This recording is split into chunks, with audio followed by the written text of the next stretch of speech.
A partir de una buena selección de la semilla que se va a implantar, ¿se mantiene la cantidad de plantas por metro cuadrado o se puede reducir en este caso? No, eso varía en cuanto a la fecha, primero en cuanto a la variedad que se elija, porque la variedad puede ser de mayor altura, de menor altura, de un grupo más corto, un grupo más largo, de madurez, lo que significa de que lo podamos a su vez usar en distintas fechas de siembra, y todas esas cuestiones hacen que tengamos que ir usando distinta densidad de plantas y hasta podría ser un distinto espaciamiento.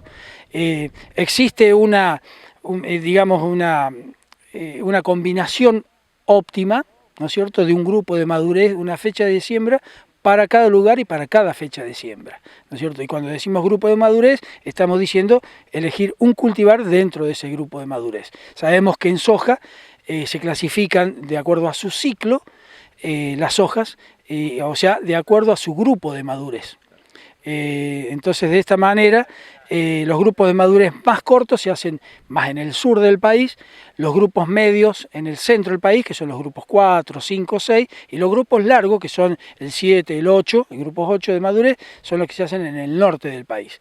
Bueno, todo esto va de acuerdo a la sensibilidad que tenga el fotoperiodo y a la temperatura, y para ello, como te decía antes, el paso principal, el primer paso, es reconocer bien el grupo de madurez, o sea, la variedad que vamos a hacer en un lugar, en un sitio.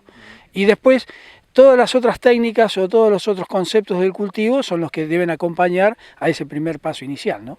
Francisco, mucho se ha hablado en los últimos tiempos y hemos visto ingenieros y también productores preocupados por el famoso tema de las enfermedades de fin de ciclo. ¿Cómo manejarse?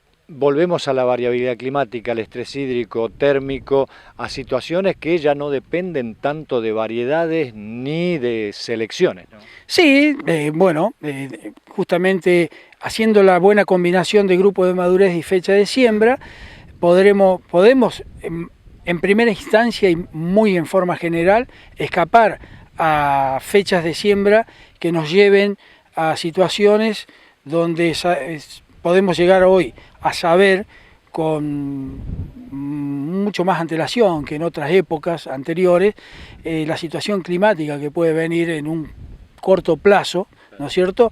Entonces, hoy en día por ahí uno puede manejar 4 o 5 meses que dura el cultivo en el campo y podemos tener bastante bien referenciado lo que va a pasar con el clima, y ello nos puede ayudar mucho a cómo ponemos el cultivo en el campo, en qué fecha de siembra. Después manejar el tema de lo que son los controles, por lo que hablábamos antes, reconociendo de qué enfermedad se trata o de qué insecto, va a ayudar mucho a poder escapar a todas esas situaciones. La parte de lo que es en la zona núcleo sojera, la parte de enfermedades, sobre todo fúngicas, se escapó mucho con el uso de variedades más precoces, más cortas. Es una técnica de manejo que, bueno, posibilitó y benefició bastante a la conducción de los cultivos para sacar un mejor cultivo y mejor producción. Hoy en día hay cada vez mucho más información, cada día que pasa todo lo que es pronósticos climáticos ayuda cada vez más, y bueno, y con eso podemos ir organizándonos y planificando mucho mejor los cultivos, ¿no? Francisco, una última. Hoy se está hablando de una recuperación importante de la cantidad de hectáreas a cultivarse con trigo para la próxima campaña. Estamos hablando de casi 5 millones de hectáreas, de acuerdo a las primeras estimaciones, que tal vez sean un poco adelantadas o no. ¿Cuánto puede beneficiar la rotación trigo-soja, tanto en zonas como esta de La Pampa, oeste de provincia de Buenos Aires, y también zona núcleo? Bueno, nosotros decimos de que eso va a beneficiar mucho del aspecto que nosotros lo estamos viendo, el tema de lo que, sobre todo por lo que está pasando en muchas zonas anegadas en muchos lugares del país, sobre todo también en provincia de Córdoba y parte sur de Santa Fe, el tema de doble cultivo sería muy importante porque ayudaría a extraer ese milimetraje que con otras obras todavía no lo estamos sacando fuera de los campos, ¿no es cierto? Entonces, por un lado, una mayor extracción de agua permitida a través del doble cultivo.